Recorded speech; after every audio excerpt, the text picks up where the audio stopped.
La pregunta del dia és si implicar els militants ajudarà el PSOE a sortir de la crisi electoral, de la crisi de resultats que arrossega des de fa temps. Saben que vostès poden participar a través del telèfon 902 010 633, també Facebook i Twitter del programa. Però ja que tenim aquí avui un socialista, senyor Ros, bon dia i benvingut. Hola, molt bon dia, gràcies. Li preguntarem amb ell directament. Avui sortirem de dubtes, no? Avui hi ha executiva federal, s'ha d'acabar de concretar exactament quina serà aquesta via per triar a qui ha de prendre el relleu Alfredo Pérez Rubalcaba. En tot cas, l'últim que hi ha sobre la taula és aquesta consulta no vinculant, oberta a la militància. Això pot ajudar o la crisi és més profunda que això, senyor Ros? No, jo crec que sens dubte ajuda.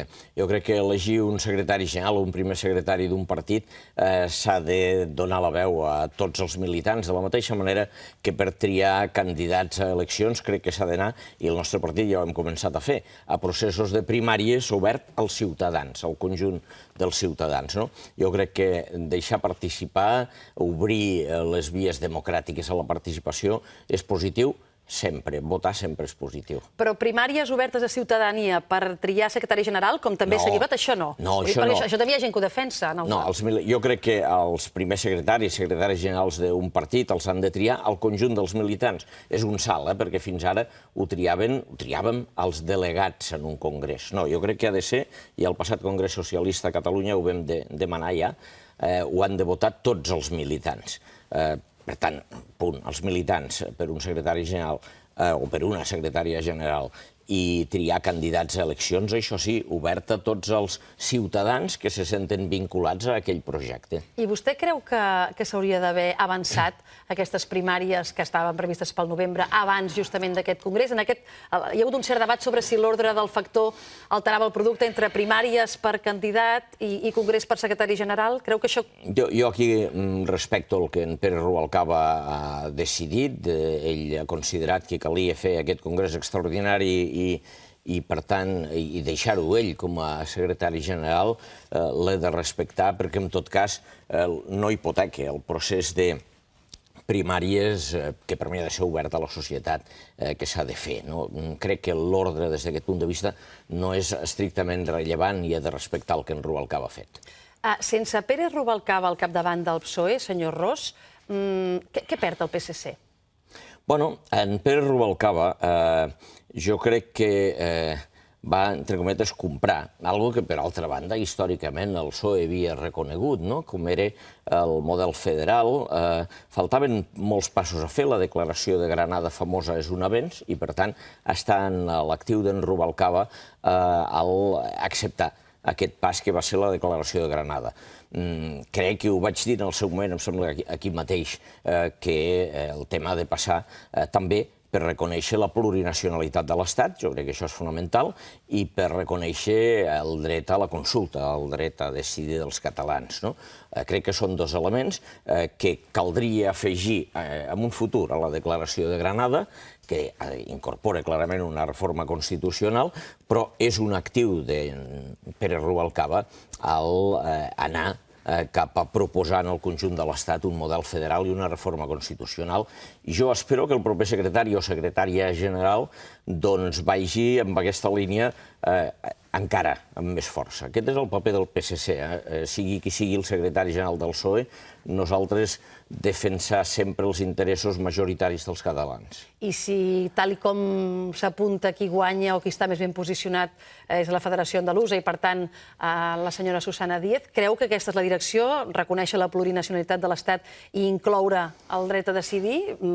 Costarà, sens dubte. El dret a decidir, sobretot, costarà molt que algú fora, s'ha de ser realista, algú fora de Catalunya ho reconegui, però és algo que nosaltres ho tenim clar, una immensa majoria dels catalans ho tenim, òbviament, d'una manera, en un marc legal i pactat. Això jo crec que ja ho diem sempre i ho estem assumint ja tots plegats.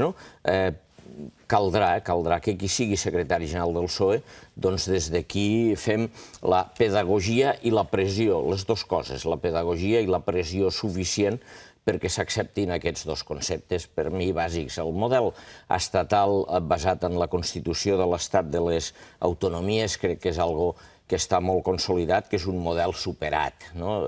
aquí hi ha un ampli consens a Catalunya i Déu-n'hi-do el que hi ha a l'Estat.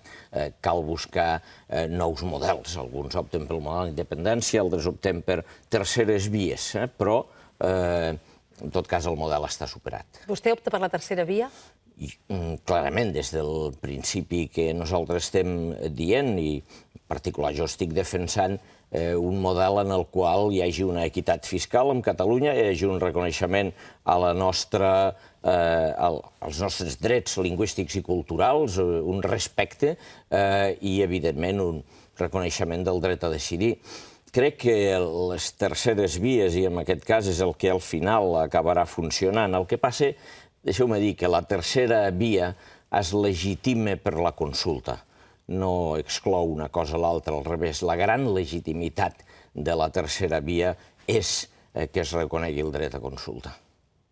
Per tant, està d'acord amb les declaracions de Pere Navarro aquest cap de setmana dient que l'única via que està viva és la tercera via i que les altres estan mortes?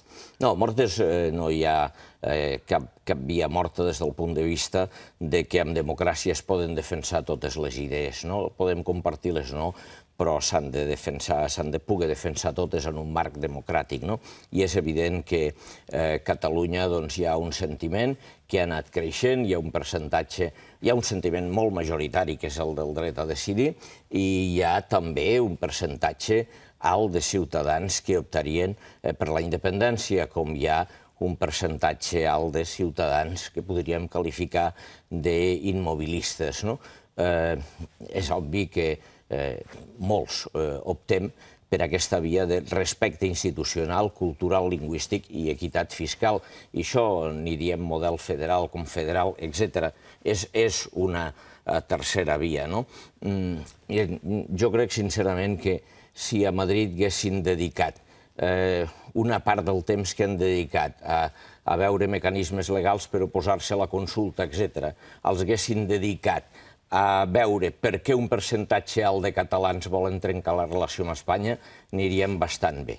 Si haguessin dedicat temps a això i, òbviament, si s'hagués optat pel diàleg, és que democràcia sense diàleg no va.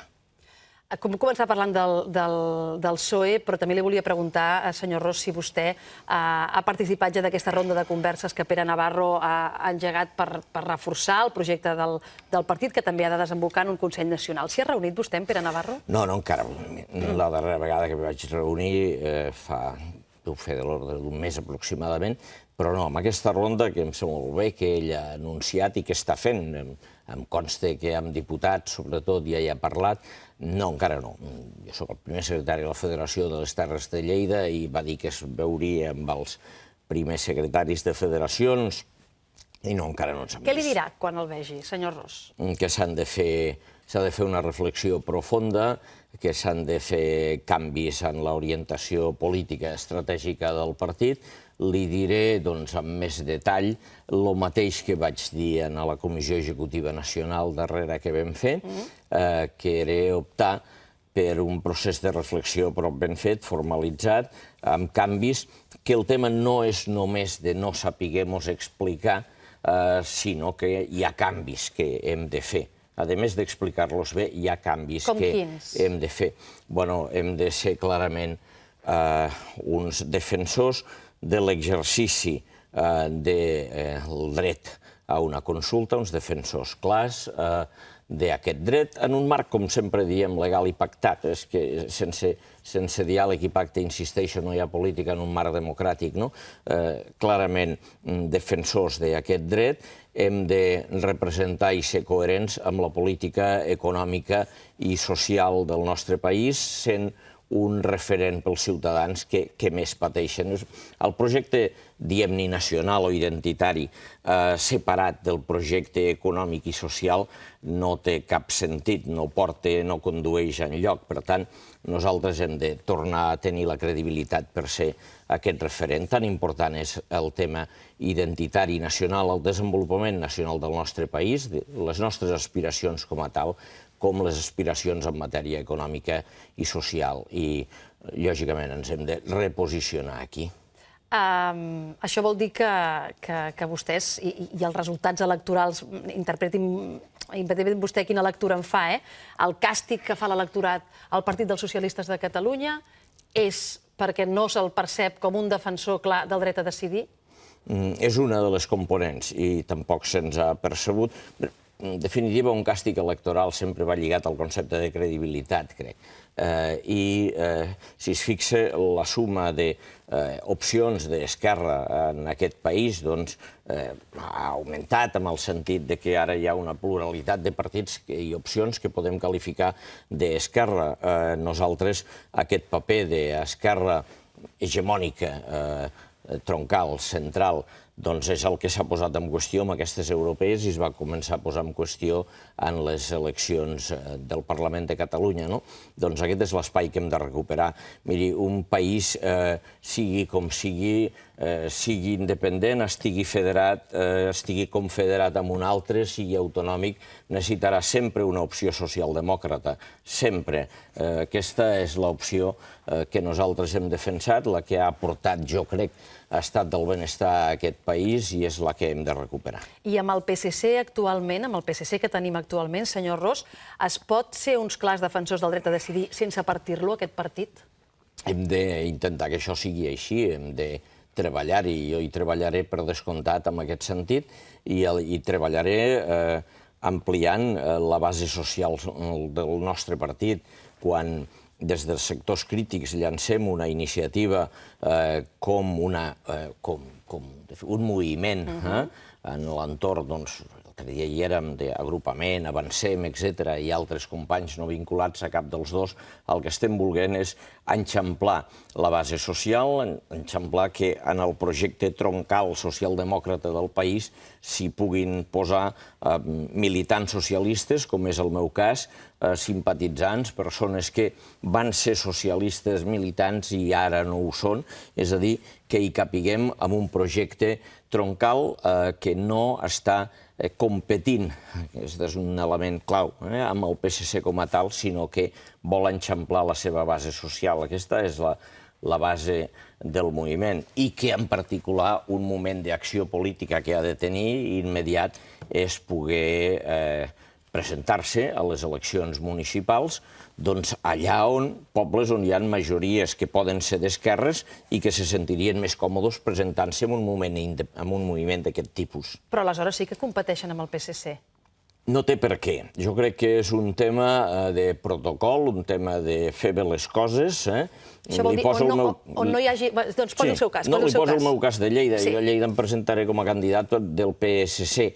Hi ha estructura de partit, els meus companys de l'entorn socialista se senten còmodes presentant-nos amb la llista PSC, així ho hem fet i representem l'opció socialdemòcrata a Lleida.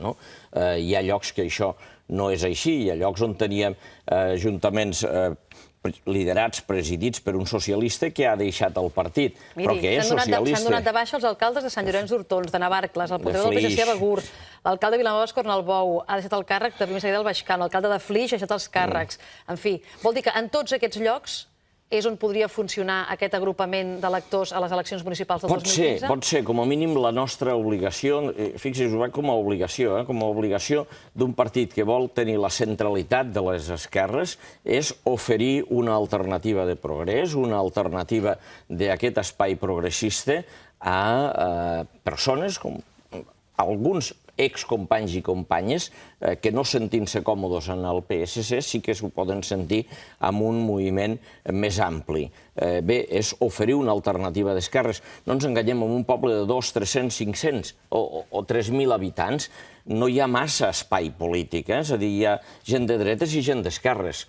No hi pot haver quatre alternatives, quatre candidatures d'esquerres. No té cap sentit. Llavors, és obvi que si som capaços des de la centralitat d'oferir una alternativa d'esquerres en aquells municipis, ho hem de poder fer, i en municipis més grans en els quals hi hagi una sensibilitat no forçosament amb la línia orgànica PSC. No és el cas de Lleida, però es pot donar en d'altres situacions. Vostè ha signat aquest manifest del qual em parlava ara? No, jo encara no l'he signat, i matitzo l'encara. ara, doncs perquè, expliqui's. evidentment, el que vull deixar clar és això, que no és un moviment amb competència com a tal, que hi ha clarament la possibilitat, que a més jo estic segur que exercirem moltíssims de militància en el PSC, fins i tot tenir càrrecs orgànics en el PSC i estar adscrit al moviment, quan això quede clar... Això serà compatible? Sí, jo espero que sí. I quan això sigui compatible és evident que jo signaré el manifest quan quedi clar que el moviment és una alternativa per enxamplar l'espai socialista, que en el fons és dir perquè els socialistes tornem a ser la centralitat política de les esquerres a Catalunya. Compatibilitat entre els dos llocs, complementarietat, treball per una base social. Miri, hem de treballar perquè aquest país progressi, sigui capaç de conjuminar les nostres aspiracions nacionals amb les aspiracions socials i econòmiques dels ciutadans. I això és imprescindible fer-ho des d'aquesta base. Si no estem veient el que passa a Europa, veu a Europa el que està passant quan hi ha líos grossos que se'n van els temes cap al populisme o cap a la dreta. Això és el que no pot ser. Però fer-ho compatible depèn sobretot del PSC. És a dir, que aquest agrupament tingui un reconeixement clar per part del partit. Està demanant això? Sí, és que fixi's, com agrupament socialista com a tal, ja som un ens que som una corrent interna dintre del PSC. Formaria part d'aquests canvis que vostè li vol demanar a Pere Navarro? Sí, clarament. Clarament és un element de canvi al dir hem de, com sempre hem fet, gestionar la pluralitat, gestionar la complexitat del partit, que és una riquesa. Vull dir, la història reconeixerà el paper del PSC com a integrador de la societat catalana, de la societat civil catalana. Això no ho podem perdre. El PSC... Hi ha qui diu que aquestes dues ànimes ja no poden viure juntes, senyor Ros. Miri, hem de ser capaços de trobar el mecanisme, i jo sóc dels que hi creuen. Hem de ser capaços de augmentant la base, com li dic, amb estratègies, amb línies polítiques. Això s'assembla a tot menys a una marca blanca, això està clar. Alguna vegada es va caricaturitzar d'aquesta manera. No, això és un moviment polític que vol enxamplar la base de l'espai socialista. Doncs jo crec que això és una bona eina per tornar a tenir el pes, la referència, la rellevància en la societat catalana. I jo hi crec en aquest projecte. Però si l'elector no es pot, entengui'm, no es pot arribar a sentir un pèl estafat si vota amb una agrupació electoral que vulgui ser socialista, clarament a favor del dret a decidir, en alguns municipis, a les eleccions municipals, però això després torna, per entendre'ns, a la mateixa bossa del PSC i aquest PSC com a partit no ha acabat de fer aquest canvi que ara vostè reclama? No estem parlant de tornar a la bossa. La societat es fa cada vegada més complexa. Jo crec que aquestes eleccions europees també ens han ensenyat això, que alguns em diuen extrapolem de les europees a les municipals. Dic, no, això és un error. Però el que no és un error és que n'hem de treure lliçons d'aquestes europees. I s'ha vist que la societat és molt complexa, que cal crear plataformes, moviments, etc., que moviments de vegades creats només fonamentalment a les xarxes socials, a les televisions, als debats, etc., doncs logren un arrelament important. Jo crec que la nostra societat està buscant i demanant noves formes de participació política. Els partits som la forma fonamental en democràcia, però n'hi ha més, n'hi han d'haver més, hi han d'haver més formes de participació. I el que estic dient és vertebrar l'espai d'esquerres en aquest país com una forma de garantir el progrés. I per vertebrar l'espai d'esquerres t'has de fer més complex. És a dir, que al final del camí d'aquest moviment que es va presentar fa 10 dies, vostè no hi veu un nou partit polític al marge del PSC? Jo almenys no eixirem un nou partit polític. Jo no eixirem un nou partit polític. Jo no dic vaig néixer perquè vaig néixer en el SUC políticament, però fa 35 anys que estic ara al PSC i seguiré en el PSC, no? Però jo no m'hi veig. Lo normal, la situació normal, la que jo desitjo i espero, és que hi hagi aquest moviment que serveixi per rellançar les esquerres al nostre país, insisteixo, amb una societat complexa que vol més formes, a més dels partits polítics, d'acció política. No només de presentar-se a unes eleccions, forma d'acció política addicional als propis partits polítics. La societat s'ha fet massa complexa. Senyor Ros, vostè va renunciar al seu escó just abans d'una votació en què 3 diputats del PSC, per trencar la disciplina de vot, van quedar suspesos i encara ho estan. Què creu que s'ha de fer amb Marina Geli, Joan Ignasi Elena i Núria Ventura? Han passat uns quants mesos. Reposar-los a la seva situació de diputats amb plenitud de facultats i competències. De manera immediata? Sí, aquest tema no s'ha d'enquistar més. Jo crec que tots hem aportat una component molt gran de seny, de tranquil·litat, deixant passar les eleccions europees, no forçant. Crec que ara, una vegada passades les eleccions europees, s'ha de resoldre d'immediat i és un tema polític. Hi ha una component, entre cometes, reglamentària, que és la comissió que n'hi diem de garanties, ha de fer un pronunciament, però hi ha una decisió política i també és reglamentària i política, simultània, això. I això s'ha de resoldre d'immediat.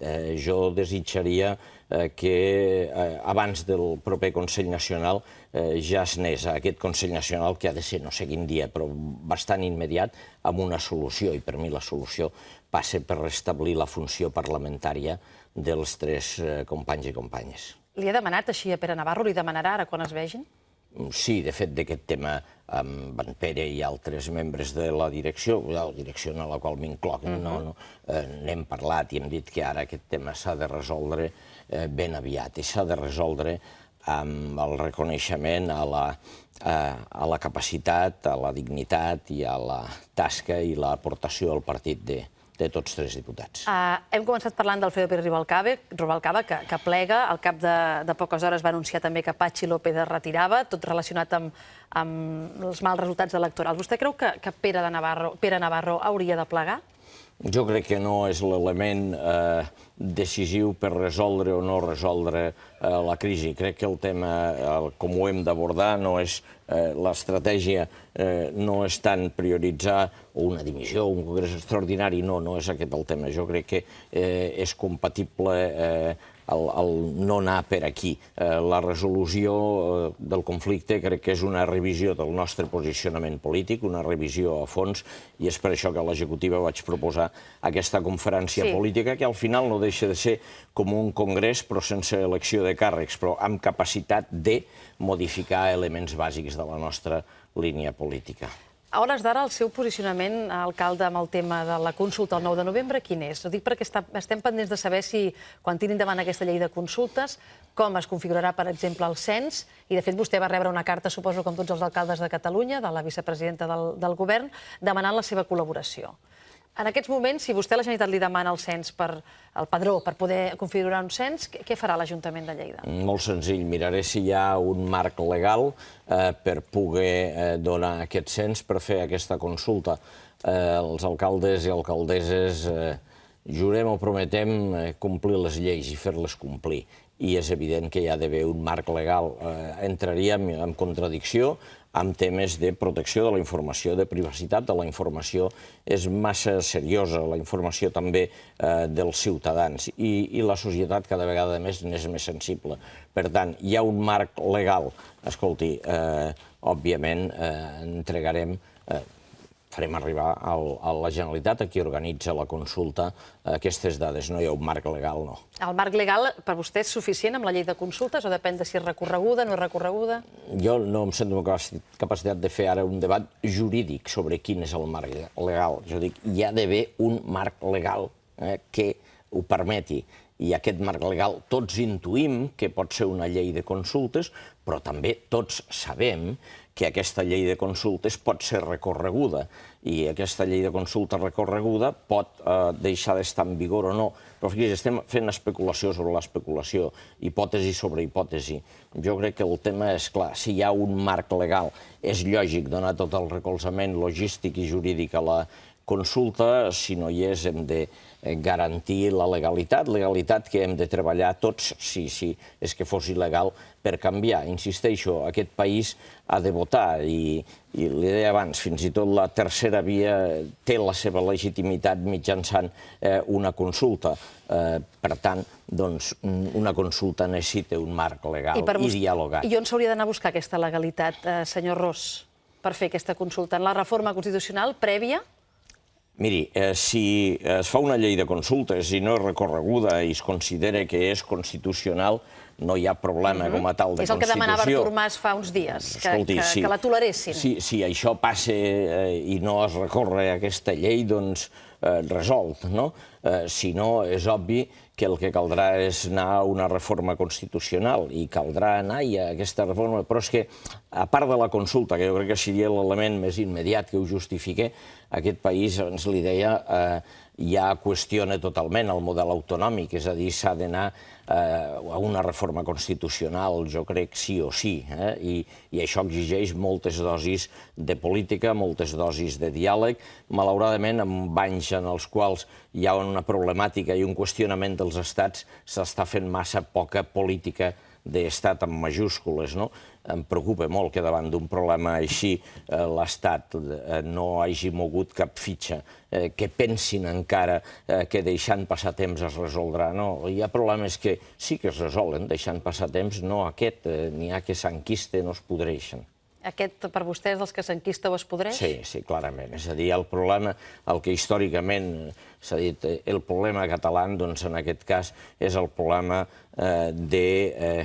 esgotament d'un model, i els que optem per buscar un altre model amb relació a Catalunya i Espanya, doncs necessitem també, jo crec que s'ha demostrat a les eleccions, necessitem un canvi de marc legal.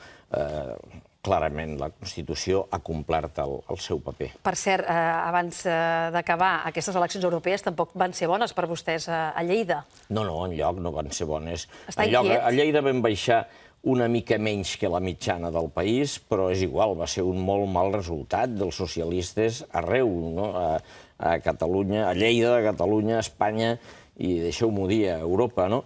És obvi que a Catalunya, que és on ens hem de preocupar, i jo, a més, a Lleida, doncs vam fer molt mal resultat, tots plegats, i per tant ho hem de saber llegir. Insisteixo, no es pot extrapolar d'unes eleccions europees a unes municipals, però no pots tapar els ulls i dir no ha passat res perquè no és extrapolable. No, la societat ens ha donat molts missatges, els hem de llegir, hem d'aplicar polítiques que vagin en línia amb aquests sentiments socials, de qüestionar el que està passant amb la política tradicional, de buscar noves formes de democràcia, de participació, de qüestionar vells hàbits dels partits. Tot això ho hem de llegir d'aquestes eleccions. Senyor Ros, vostè ara, des del desembre, que no és diputat, se sent menys enfrontat amb el seu partit? Li és més còmode? No, no és un tema de comoditat. Jo no podia ser diputat trencant, no podia trencar per segona vegada, el vaig trencar una vegada, la disciplina de partit i trobar-me amb la Comissió de Garanties i trobar-me amb un, entre cometes, litigi amb el meu partit, sent simultàniament alcalde de Lleida. Un alcalde és una figura absolutament institucional, a més, que és un home de pau. En el cas de Lleida, a més, ens diem paers.